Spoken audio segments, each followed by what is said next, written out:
event that raises money for the Komen Foundation. Well, like so many other, I think Deb was amazed at the response. People wrote letters and did all these things, and they were just, being very supportive. And of course, I was part of that, but then as time went on, I started to think, wow, that's a cosmic irony. And then the quilt, you have a quilt pink event in the book. Yes. I can see that we are running out of time. Oh my goodness. So I'm going to ask you if you'll read an excerpt from your book for us. I do want to tell people though, sometimes with breast cancer books, my books all have happy endings. So I want you all to know that. There's always a happy ending in my books.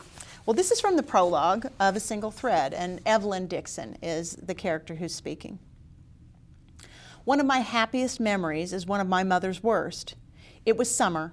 I was 5 years old and would be starting kindergarten in a few weeks, so Mother decided to take me shopping for school shoes.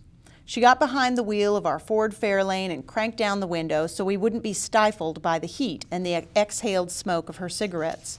I climbed into the front seat and off we went. The safety belt, an accessory made mandatory by the enlightened legislators of Wisconsin 2 years before, was wedged down a narrow crevasse between the seats, forgotten among the gas receipts, discarded gum wrappers, and the grainy mixture of sand and cookie crumbs, the debris of our annual vacation trip to the beaches of Door County. The idea of unearthing the belt and buckling it low and tight across my lap for our trip to the J.C. Penney's department store never crossed my mother's mind. It was 1963, and there was less to be afraid of then.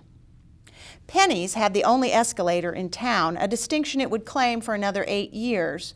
Later, when someone built a big shopping center on the edge of town, J.C. Penney would desert its downtown store and move there, leaving Main Street with a full city block of darkened display windows and empty parking spaces. The new mall would have 3 escalators, a glass elevator with gold-toned trim and white marquee lights in the middle, and 4 stores with at least twice the square footage of our old J.C. Penney. But back in 1963, Penney's was the biggest store in town, and I believed they carried at least one of every single thing that was offered for sale on the face of the earth. After we bought a pair of tan and white saddle shoes exactly like the pair I'd just outgrown, Mother decided she needed one of those new electric coffee percolators, so we rode the escalators upstairs to the housewares department. Now, normally I stuck close to my mother's side, so I don't know what made me do it, but while she was trying to decide between an 8 or 10 cup model, I quietly slipped away to explore the bed and bath department. Walking between a valley of shelves piled high with sheets, I admired the delicate scallops and embroidery stitching on the edges of pillowcases, poking holes through the cellophane wrappings of the packages so my fingers could stroke the smooth, crisp sheeting inside, marveling as I considered the folded towers surrounding me and realized that white isn't just white, but an enormous spectrum of whiteness from snow and alabaster to marshmallow and pearl. Amazing. And then I heard my mother's voice calling me, beckoning me with the calm, sing-song "Evelyn" she used to summon me to supper every night, the first syllable accented and extended before dropping into a short, lower-toned chirrup at the end, a secret call between hen and chick. I began walking toward the sound of my mother's voice, but when I turned a corner in the valley of sheets, I stopped, frozen and fascinated.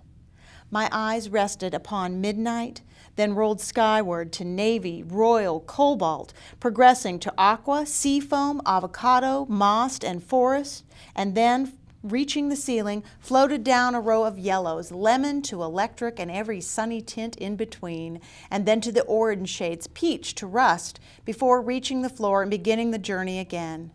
It was an entire wall of towels, a delicious, soft rainbow that, as I drew closer, filled every inch of my field of vision and made me feel, for reasons I still cannot explain, simply and completely happy.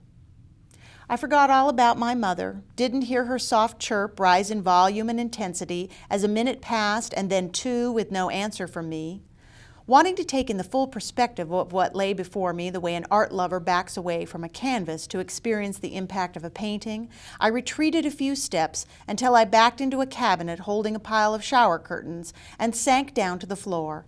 I wrapped my arms around my knees and pulled them up under my chin, making myself very quiet and very small, hearing nothing, seeing only the colors displayed before me, for me. Until the day she died, whenever Mother told this story, relating her growing panic, the numbers of clerks and customers that combed the aisles, the dressing rooms, and the interiors of clothing racks, searching for me, and the relief that actually made her dizzy when a dishwasher salesman found me, she instinctively clutched at her heart as if reliving the palpitations, and then she would shake her head and say, "Evelyn, you're always such a good little girl. What were you thinking?" I never did find a way to explain it to her. For my mother, those 15 minutes when I was lost were pure hell, and for me, pure bliss. Those rich, rolling gradations of color spoke to me, like finding the end of the rainbow and walking into it, reaching out with both hands and discovering that that which had, from a distance, seemed no more substantial than vapor, refracted light, and hope, had heft and texture and substance if you drew close. I found comfort in the predictability and measured pace of the spectrum as it progressed from blue to green to yellow to red and back to blue again, excitement and unbounded promise as I considered the infinite numbers of patterns and expressions that could be achieved by simply lifting one color or 2 or 20 from their natural context and placing them somewhere else in the column. For a 5-year-old in 1963, a time when Crayolas came 24 to a box, this was an astounding revelation. I never knew how to explain the importance of that moment to my mother, though later I would come to understand what it meant to her. For my mother, my disappearance was a reminder that in the time it takes to decide between 8 cups and 10, or to turn your back or take a breath, the things you love most can be lost, perhaps forever. Between one breath and the next, your whole world can change. One morning you may wake up on a sunny day in early spring happy, your mind filled with nothing weightier than the thought of what you'll put in your garden this year or what fabric should go into your next quilt. And then a conversation begins, or the telephone rings, or the lab report arrives, and everything you thought you knew for certain is suddenly called into question. It's a lesson I've learned from personal experience, and for a time the weight of that lesson almost sunk me. But then I learned something else. The pendulum swings both ways.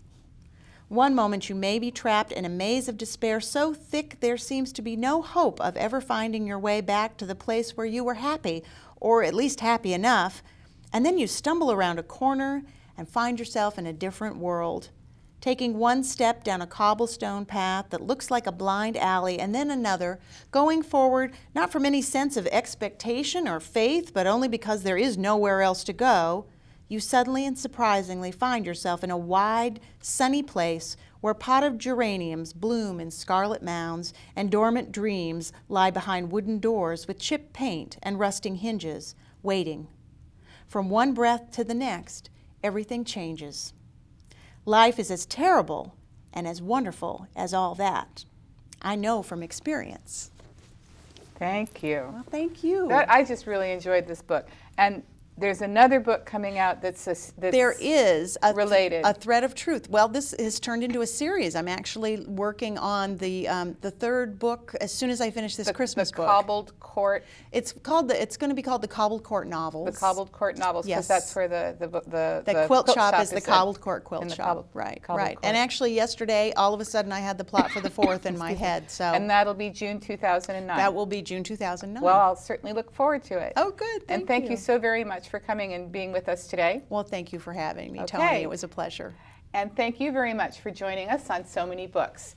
If you or someone you know would like to appear on So Many Books, go to my website, www.toniandrews.com, and click on the Contact Me link and give me an email with some information about yourself and the book you'd like to discuss, and I'll be in touch with you. And thanks again for coming today.